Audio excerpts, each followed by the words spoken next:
en que la hija de la víctima nos dijo que no quería participar. De hecho, hice un meme para el gag. Lo tengo preparado para la charla del encuentro de ¿Sí o qué? guionistas.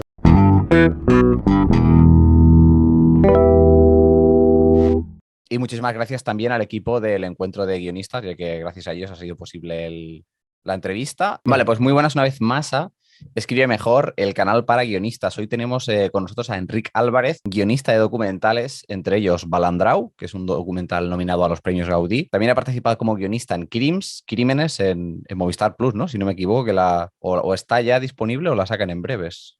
Hay disponible el crimen de la Guardia Urbana, que son 4 capítulos, y la semana pasada se emitió Permañé, o sea, van semana a semana. Vale, vale, vale. Y también ha sido guionista en un documental sobre Dani Pedrosa, el Ujú. samurái silencioso, ¿no? Si no me equivoco. El Puede ser. silencio del O samurái. el silencio del samurái. Vaya, casi. Si no era, Sí. si no era de un lado, era del otro. Y hoy vamos a hablar de guión de documental, ¿no? Que la gente es una cosa que. Primero, cuando hablamos de documental, la gente se piensa que estamos hablando de cebras, ¿no? Ahí en un safari, de cómo van y cómo se los comen los leones, ¿no? Y un documental es mucho más cosas, ¿no? También puede ser un true crime, que luego lo haremos del tema, ¿no? Pero claro, ¿qué hace un guionista de documental, ¿no? Si un documental no es grabar a la gente que cuenten sus cosas. Eh, la verdad es que lo que hace un guionista en un documental depende del proyecto y depende del director, yo creo, o de la directora. Eh, yo he hecho de todo en un documental, o sea, yo lo que creo es que en un documental, al ser un equipo más pequeño en general y al estar las fronteras entre lo que hace uno y hace el otro un poco menos definidas, eh, pues eso, yo he hecho desde una parte más de producción humana, entre comillas, de buscar a la gente o de redacción, de buscar a los personajes, de hablar con ellos, de hacerte con ellos, ¿no? De familiarizarte con ellos. Eh, las entrevistas, evidentemente hacer un primer guión que sería como un tratamiento en ficción explicando toda la historia o buscando la estructura, etcétera. Lo que pasa que en el documental ese primer guión escrito es aún más guía que en una ficción, ¿no? Porque evidentemente la realidad es imprevisible, con lo cual tú puedes hacer un guión, pero no puedes pretender que nadie siga ese guión a pies juntillas, ¿no?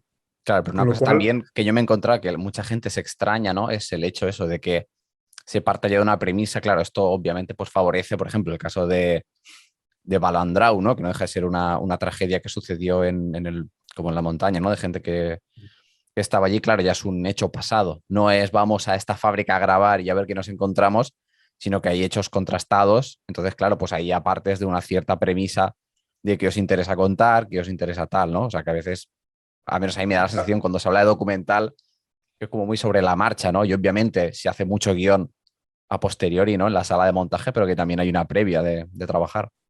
sí, sí, totalmente. Pero es que además, o sea, claro, el documental es lo que decía, que documental es muchas cosas. Entonces, realmente ahora hay una moda o una producción muy fuerte de un tipo de documental que es un documental narrativo de hechos pasados, que en el fondo es muy parecido a una ficción en ese sentido, ¿no? Es una historia que se cuenta, pero en lugar de contarla actores con un guión escrito, la cuentan las personas que la vivieron. Entonces, en ese sentido, creo que el papel del guionista sí que es verdad que la historia, o sea, la historia sí que está clara, el cómo la cuentes y el cómo, sobre todo en Crims, en Balandrao estaba un No. poco más claro, pero en Crims el que depende cómo hable un personaje o depende lo que te diga o depende, pues acabará variando también la estructura, ¿no? Pero sí es verdad que es un tipo de documental que aunque en muchas cosas se parece al documental no narrativo o menos narrativo, porque trabajas con la realidad, en la parte de guión creo que se parece mucho más a la ficción en ese sentido, en que estás contando narrativamente a través de los personajes, o sea, son los personajes, buscas también que el protagonista tenga una evolución, eh, después los haces hablar de alguna manera, porque yo al menos no soy periodista y no tengo nada de periodista, con lo cual tampoco voy a buscar una información que no tenga cuando hago la entrevista, ¿no? Voy a que me la cuente de una determinada manera como yo tenía pensada en la estructura. E intento hacerle hablar de una determinada manera. Y luego cuando nosotros también hacemos la estructura en Premiere, en montaje. Y luego ahí también construimos frases. Nunca hacemos decir nada que no haya dicho la Claro. persona, ¿eh? Pero claro, no pasa mucho cuando alguien empieza a hacer guión, hacer documental, que tiene reparos en eso, ¿no? No, es que ha dicho pero 3 veces, pero hay que respetar que diga, no, o sea, hay que Claro. construir la frase, hay que intentar que la gente hable mejor de lo que habla en la entrevista y hay que estructurar en el timeline, que es muy diferente que estructurar en una página. Sí, sí, sí. O sea, y además también, claro, si tú eres la persona también que entrevistas a esas personas, es como muy delicado. Me acabo de acordar, justo hace poco vi un vídeo de YouTube que hablaban de un documental muy polémico en Estados Unidos, una cosa muy pequeña, pero era que habían entrevistado a unos físicos, pero de gente como de mucho caché, ¿no? Pero el documental era un poco sobre el punto de vista de nos están engañando, la Tierra es plana. Entonces cogían statements que ellos habían hecho, ¿no? Y los cambiaban. Y era un poco el engaño ese. Claro, tú cuando entrevistas a alguien te tienes que ganar su confianza, ¿no? Explicarle un poco de qué va el proyecto, ser como muy transparente, ¿no? Y porque también a veces la gente puede ser reacia a decir, uy, y yo tengo que aparecer en esta cosa, ¿no? ¿Tú te has encargado alguna vez de hacer un poco la previa esta, de contactar a la gente y comentarles? Sí, sí, sí. Sí, sí. A ver, en Crims tenemos a Ona Tura, que es la documentalista que se encarga mucho de eso, pero sí que hay ocasiones en que bueno, ella se encarga de ese primer contacto y después nos lo pasa a los guionistas, ¿no? Pero sí que hay veces, ahora por ejemplo acabo de hacer un capítulo para Crims, en que la hija de la víctima nos dijo que no quería participar. Entonces, para mí era como muy crucial tenerla a ella porque había tenido una participación en la investigación muy importante y porque era un personaje, pues bueno, mm, bueno, un personaje muy interesante, ¿no? Claro. Una tía muy echada para adelante y muy guay. Y entonces, bueno, pues yo la llamé, fui a verla a su casa en un pueblo aquí cerca de Barcelona y estuvimos hablando, le conté un poco la perspectiva de Crims. Claro, alguien que ha vivido una cosa así, pues no es un asiduo espectador de Crims, Claro. evidentemente. Le conté un poco, que es verdad, creo que un poco la diferencia, hemos hablado de la diferencia entre el documental narrativo y el documental más observacional, pero también la diferencia entre el true crime y más crimes y el programa de sucesos que había hasta y todavía hay en televisión hasta ahora, que, que es respetable también, pero creo que difiere mucho en ese sentido, ¿no? Nosotros siempre hablamos con los familiares de las víctimas, o casi siempre. Siempre contamos con ellos si quieren participar, pero nunca en un sentido de ir a hurgar en nada. Y siempre creemos que somos muy respetuosos también en cuanto a lo que se ve y lo que no se ve, ¿no? Mm. Entonces, bueno, ella al final ha querido participar. Bueno, cosas así, sí, que ahora me he perdido, perdón. No, No sé no, de no qué pasa te estaba nada. diciendo. Pero bueno, que sí, que a veces somos nosotros los que contactamos con las personas, pero contamos con Onatura, que es una bestia de la documentación y también de esa parte de redacción, de contactar con las personas. Y ya Qué está. bueno. Claro, o sea, yo cuando vi Crims, o sea, para quien no conozca Crims, ¿no? Es una serie, ¿no? O sea, que es documental, es True Crime, emitida en TV3, en la televisión autonómica catalana, que ahora tenéis en Movistar Plus, en castellano, bajo el nombre de Crímenes.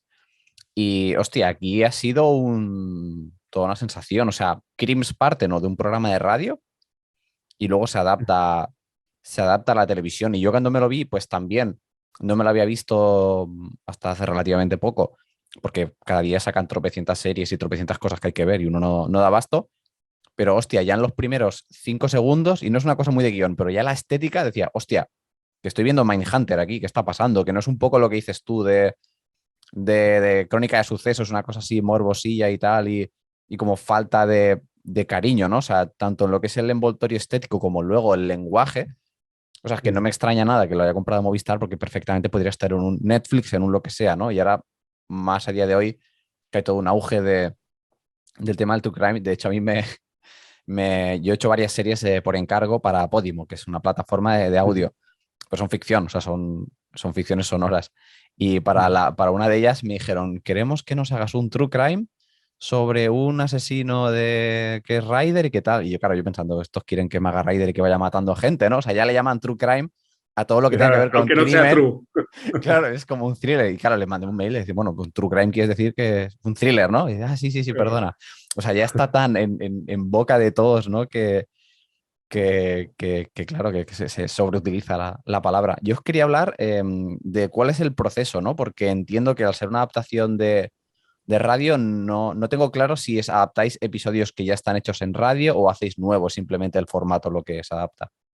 Hay de todo. Hemos hecho, o sea, empezamos, de hecho, el primer capítulo lo hice yo, que era Brito y Picatoste, que es una fuga de dos presos, es un poco diferente al true crime habitual, porque no parte de un crimen. Bueno, sí, sí es un crimen, porque es una Claro. fuga, pero no hay un asesinato hasta el final. Y venía de un capítulo de la radio que había escrito yo también. Yo trabajo en Goroka, pero justo estando en Goroka oí que Porta estaba buscando gente para la radio, aún no habíamos empezado en la tele, y yo era muy fan de Crims de radio, bueno, le dije que yo quería hacer no nos conocíamos, pero le envié un mail, no me acuerdo, y le dije que a mí me hacía mucha ilusión hacer un guión, y hice el de Brito y Picatoste. Con lo cual yo había hecho el de radio y empecé a hacer el de guión, que era el primero que hacíamos, también el de tele, que era el primero que hacíamos en tele. Entonces, en ese caso sí, hay otros muchos casos que hemos hecho también los de radio. Entonces, lo que hacemos en general es tomar el guión de radio como un punto de partida. Cambia mucho. Entonces, bueno, el guión de radio es un punto de partida que te permite, es una herramienta más, pero normalmente también lo dejamos a un lado y nosotros hacemos nuestra versión. Pero sí lo utilizamos, así nos sirve. A mí, por ejemplo, el de Brito y Picatoste es la única vez que lo he hecho, y la única que lo he podido hacer también por tiempo. Hice un guión primero en tele que era en formato como si fuera de ficción. O sea, Claro. era exactamente. O sea, ¿no? Después el realizador, que antes hablabas de la imagen de Crims, el realizador es Santi Baró, que es para mí, espero que no me oiga, porque si no se lo creerá, pero para mí es el mejor realizador bueno, con el que he trabajado desde luego. Y es una bestia. O sea, no hay igual. Luego el realizador, bueno, hizo su versión, pero sí era un guión prácticamente de ficción con réplicas. Claro, como había entrevistado ya algunos personajes en la radio, pues cogía sus réplicas, las ponía, entonces después en la entrevista iba a buscar más o menos esa réplica, pero también es un ejemplo de cómo cambia, porque en la radio habían cosas que no me contaron o personajes a los que no accedí, con lo cual algunas cosas no me habían contado, y en la tele sí, o materiales que no tenía. En la radio no tenía las diligencias policiales, y en la tele sí tuve las diligencias policiales, con lo cual episodios que no conocía, conocí. Y siempre pasa un poco esta cosa, ¿no? En la radio también la voz en off de Porta tiene mucho más peso. Claro. Puede tenerlo, porque en la radio pues, tú estás haciendo otras cosas y tienes ahí una voz que te va contando. No puedes tener, esto ya es cosa mía, igual lo oye Porta y me dice que estoy diciendo tonterías, pero creo que en la radio no puedes tener muchas voces, porque al final te pierdes y no sabes quién está hablando. Puedes tener 2, 3, pero no 8 o 10 como podemos tener en televisión. Entonces el tipo de narración cambia, claro. Mm. Hay cosas que, lo evidente, ¿no? En televisión muestras, y entonces no hace falta Claro. describirlo. En la radio, sí. Sí que hace falta. Y claro, y yo te quería preguntar si en el equipo de Crims habéis tenido alguna vez algún tipo de, no debate, pero un tema muy sensible, ¿no? Es claro, o sea, tú estás contando una cosa que ha pasado, que es verdad, pero a su vez tienes que contar una historia que sea interesante, que sea jugosa. A mí me pasó, no sé si has visto el documental este el de Don't Fuck with Cats de Sí, Netflix, ¿no? Que me parece brutal, o sea, me parece buenísimo. Es una serie de 3 episodios, pero luego a acojonante. posteriori, como me interesó como mucho el caso, empiezas a escarbar un poco en internet y en información como verás, y hay veces que el documental falsea ciertas dudas, es decir, la policía no está, no tiene muy claro si es él, y juegan como en un vídeo aparece otra mano, es de otra persona, no sé qué. Y luego resulta que en la vida real que no había ningún atisbo de duda porque el señor se salía como rollo decapitando a alguien. O sea, es como que tenían en vídeo la Ya. prueba y era como, pero claro, lo juegan a favor, que claro, tú cuando lo estás viendo dices, hostia, si ahora de repente, ¿y si él no es el asesino? Y te funciona como giro, pero claro, es bastante tramposo porque nadie en el mundo, nadie que seguía esa investigación tenía esa duda, ¿no? O sea, es 100% un invent que se están creando, ¿no? Para que se funcione como historia. ¿Alguna vez os ha pasado algo parecido? Decir, hostia, es que esto, pues claro, la realidad, ¿no? Pues no está escrita, o sea, está Sí, desordenada, hay sí, muchas cosas que son sí, sí. anticlimáticas, ¿no? Y ahora como digo, y lo pillaron en una gasolinera, así, sin que haya nada emocionante que haya pasado. No, está claro que no. Sí, tienes razón. O sea, el límite que es moral de hasta dónde puedes, no diría manipular, porque no es manipular, pero hasta dónde puedes construir la realidad para que sea narrativamente atractiva, pues es difuso y es flexible y depende de lo que estés diciendo y a quién afecte también, ¿no? Sí, sí que lo hemos hablado. Lo que pasa es que yo creo que en Crims vamos con mucho cuidado con estas cosas. Pero es verdad que, por ejemplo, además hay temas como que normalmente el procedimiento policial se hacen muchas cosas a la vez. Entonces, mientras unos están haciendo escuchas, los otros están interrogando y los otros están en el laboratorio comprobando temas de balística, por ejemplo. Entonces, eh, tú tienes que ordenarlo no aleatoriamente, sino para que eso provoque un clímax, para que haya un punto de giro, para que nosotros habitualmente lo que hacemos, voy un poco al proceso Sí, sí. para explicarme un poco en ese sentido, ¿no? Nosotros normalmente contamos o no con un guión de radio, dependiendo de si se ha hecho o no.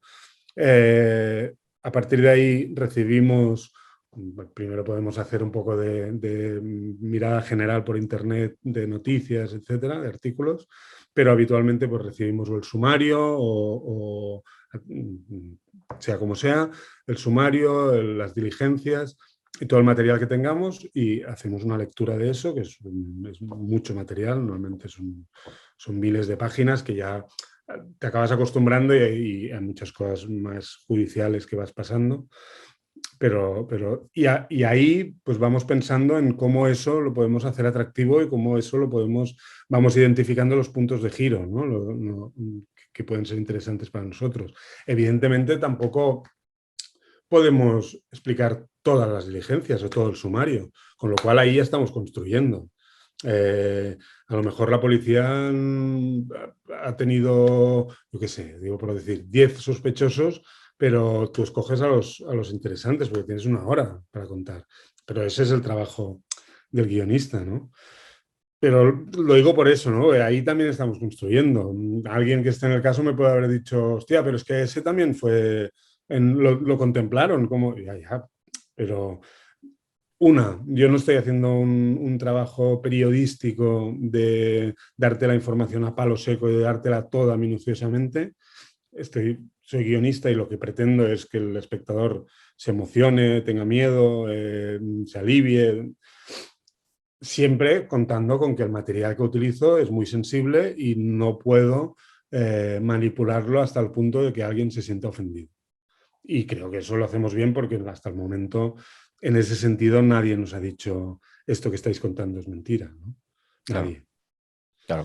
También hay esta Eh, cosa a lo mejor, ¿no? De, bueno, o sea, el programa sí que es muy conocido, ¿no? Pero también la figura del guionista de documental, o sea, está invisibilizada, ¿no? O sea, de hecho hice un meme para el gag que era, ¿no? Que es como que están levantando una niña, ¿no? Y es como guionistas pues de mira, series, otra como mira, ahogándose, que es guionista de programas, y otro sí, ya sí. ahogado bajo, que es guionista de Mira, documental. lo tengo preparado para la charla del encuentro de ¿Sí o qué? guionistas. No sabía que me llegó, me lo envió un Sí, colega por sí, sí. WhatsApp. No sabía que era Sí, tuyo. hostia. Te citaré, Sí, sí, sí. sí. Se hizo como ¿Me bastante dejas viral en redes utilizarlo o ese. no? ¿Eh? ¿Me dejas Tanto, por utilizarlo? supuesto, por supuestísimo, Vale, vale. por supuesto. Pues sí, me llegó, me lo envió un colega por WhatsApp y dije, sí, somos nosotros, totalmente. Pero es que incluso, también es mi idea de empezar la charla así. Yo al menos, yo he hecho algo de ficción hace años, hice una peli, pero he hecho cortos y así. Y he hecho entretenimiento también en televisión. Pero la sensación que me da es, hostia, voy a ir a hablar con guionistas de verdad, que hacen ficción, ¿no? Que tenemos un poco esta sensación de síndrome del Bastante. impostor, claro, es que yo no escribo casi, por eso también hacía broma con lo de ser guionista y casi no escribir, ¿no? Que sí que escribimos, Claro. evidentemente, era un intento de clickbait, pero sí que lo que escribimos en realidad lo acabamos leyendo nosotros, porque al final lo más importante es que yo entrego una estructura de 50 minutos para hacer una hora para que entre a sala. Y eso es lo importante, eso es lo que se me va a valorar, porque si yo he escrito un guión fantástico, pero luego la estructura que entro, la gente no se entiende o no hay giros, no, pues mira, no, el guión muy guay, pero... Sí. ¿sabes? No, además, o sea, funciona muy bien. Yo me vi que creo que lo has escrito tú, uno de Crims, que es ¿Por qué matamos? ¿No? Sí, bueno, ahí estuvimos, fue un poco complicado, entonces sí que yo hice una primera versión y luego entró Porta y sí, Pero, o sea, sí, yo, sí. yo lo vi y dije, mira, el equipo de guión de Crims se podrían dedicar a YouTube 100%, porque es que es literal, o sea, es que es como te haces un título, te haces la miniatura que funciona, ¿no? Y claro, lo ves y dices, ¿por qué matamos? Y dices, hostia, ¿por qué? ¿No? Y aparece y te explican, claro, porque la mayoría de veces, ¿no? Que se producen asesinatos, hablándolo como fríamente de, ¿y alguien ha matado por esto? Y es sí, sí, porque luego cuando te ves en la situación y tal y como estaba como planteado el episodio, y dije, esto es 100% material de YouTube, ¿no? Porque estas cosas al final es como en la televisión, ¿no? Que si no coges la atención de la gente en 3 segundos, ya te han cambiado de canal, de vídeo Sí, sí, o de lo sí, que sí. sea. Ese era un capítulo especial porque era bueno, al final de la temporada, pues era un capítulo especial para hacer un poco de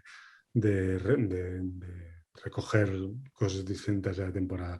Durante las entrevistas nosotros íbamos haciendo algunas preguntas así a los entrevistados de por qué matamos o cómo es tu trabajo, etcétera. Y al final hicimos que es verdad que te he dicho Porta, las entrevistas las hizo otro guionista que es José Ramón. Luego entré yo y luego entré Porta, Laura incluso creo que también pasó por ahí. O sea, fue un capítulo diferente porque precisamente no es muy narrativo, es más Sí, teórico, ¿no? va como saltando de varias Sí. cositas. Pues nada, Enrique, muchísimas gracias, ha sido un placer Y tenerte para mí aquí. Te también. veremos en el encuentro de guionistas de Valencia que tiene lugar del 3 al 5 de marzo de 2022. No sé cuándo estáis viendo este vídeo, pero esto saldrá antes. Y muchísimas gracias también al equipo del encuentro de guionistas, ya que gracias a ellos ha sido posible la entrevista. Haremos una crónica de qué tal ha ido el encuentro posteriori. Tenéis aquí en el canal también una entrevista que le hemos hecho a Javier Pilar hablando de guión de entretenimiento, de programas, de reality shows, que creo que también se complementa muy bien. Y nada, Enrique, desearte lo mejor y nos vemos en Valencia. Muchas gracias.